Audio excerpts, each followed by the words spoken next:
सच्चा प्यार। निहारिका जी, एक अनजान युवक ने आवाज दी।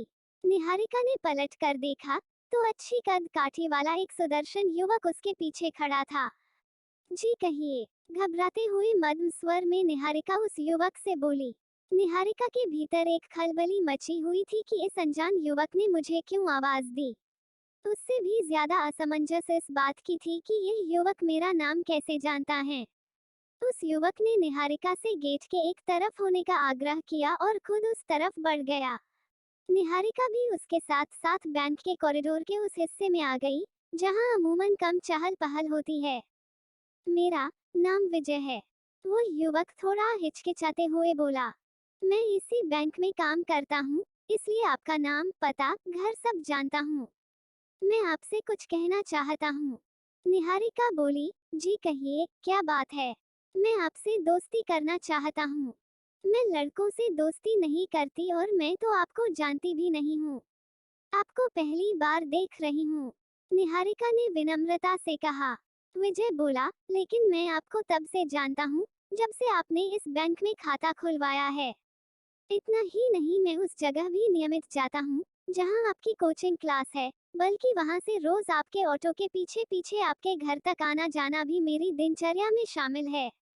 विजय के मुंह से ये सब सुनकर निहारिका आश्चर्यचकित हो जाती है।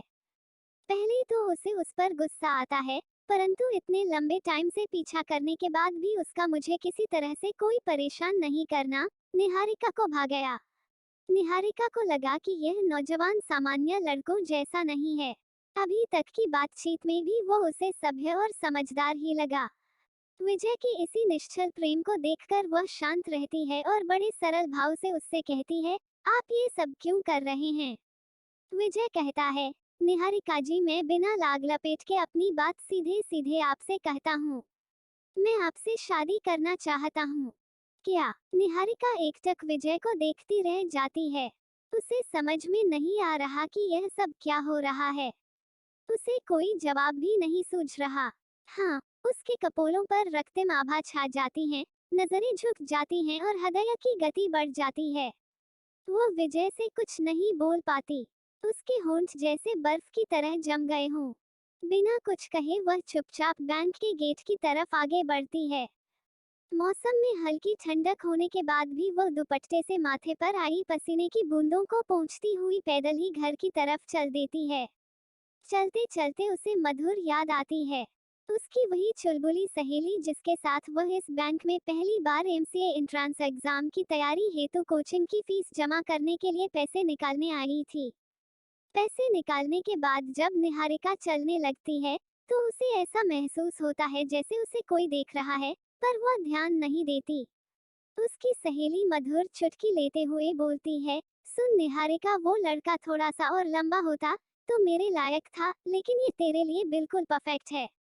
निहारिका नजरें उठाकर भी नहीं देखती, पर मंद मंद मुस्कुराती है।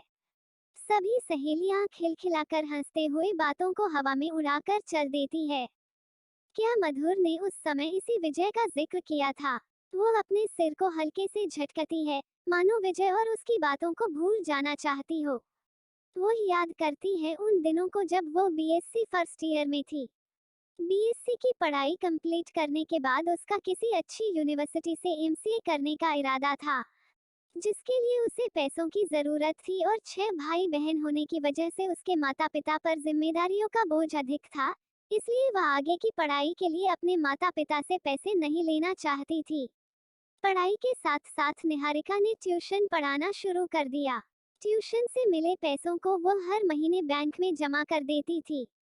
बैंक उसके घर से नजदीक ही था। निहारिका बीएससी प्रथम श्रेणी में उत्तीर्ण होती है। कोचिंग में एडमिशन लेने के बाद हर महीने की तरह निहारिका इस महीने भी ट्यूशन से मिले पैसे जमा करने आई थी।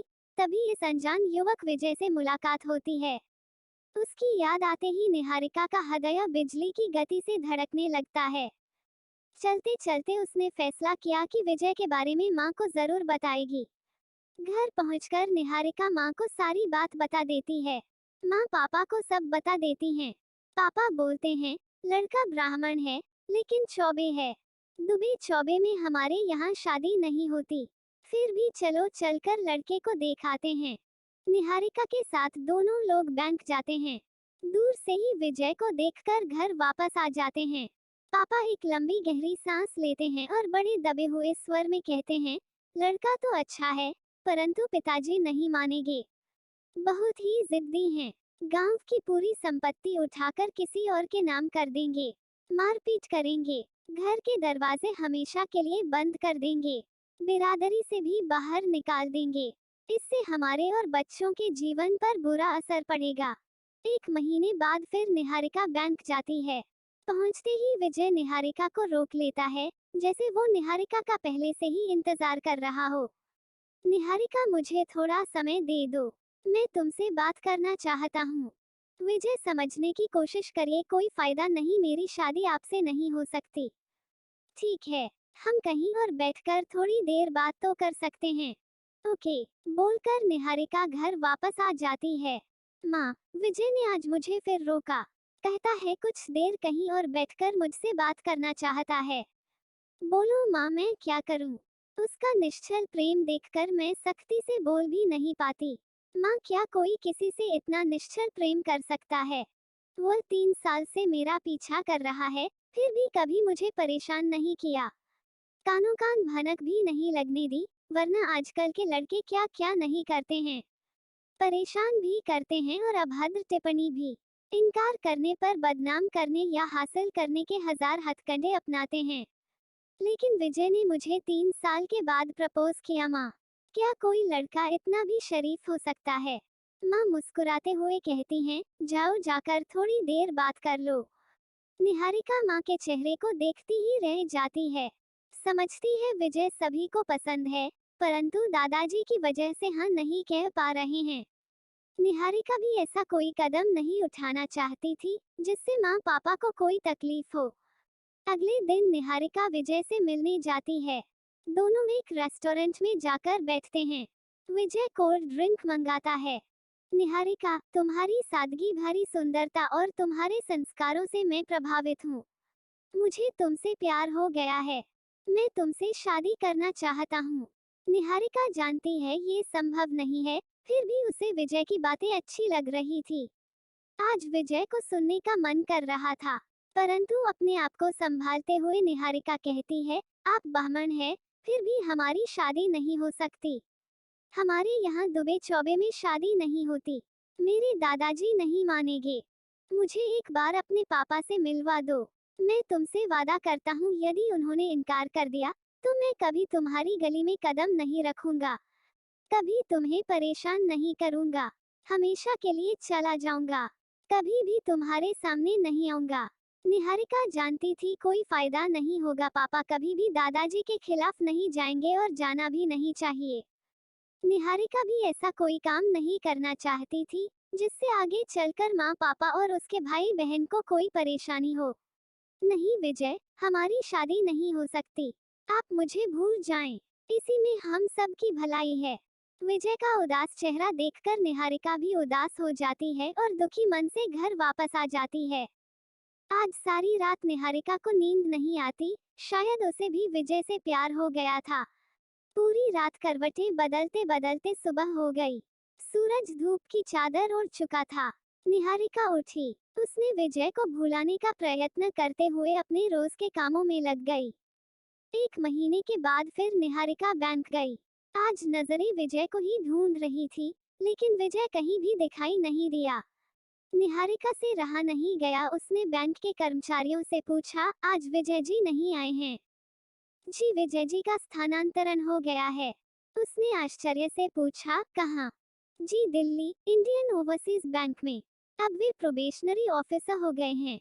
निहारिका को ऐसा लगा जैसे किसी ने उसके दिल के 1000 टुकड़े कर दिए हों। ऐसा प्रतीत हो रहा था जैसे सब कुछ खत्म हो गया है। दिल अंदर ही अंदर रो रहा था, कहीं पलकों से मोती न ढुलक जाएं। सहसा उसने अपने आप को संभाला और मन ही मन कहने लगी, उसने मुझे बताया भी नहीं, बिना बताए ही चला गया। वैसे ठीक ही किया विजय ने, अगर बता देता तो शायद मैं कमजोर पड़ जाती। सोचते सोचते निहारिका के अधरों पर मुस्कान आ गई। विजय ने अपना वादा पूरा किया। वो मुझे कभी भी परेशान नहीं करेगा, कभी भी मेरे सामने नहीं आएगा। हमेशा के लिए चला जाएगा। शायद इसी को सच्चा प्यार कहते हैं। आज निहारिका को विजय पर गर्व हो रहा था। निहारिका विजय के प्रेम को हमेशा के लिए दिल के एक कोने में संजो कर रख लेती है और एमसीए की तैयारी में जुट जाती है। आपको ये कहानी पसंद आई हो तो लाइक, शेयर, सब्सक्राइब और कमेंट जरूर करें। धन्यवाद।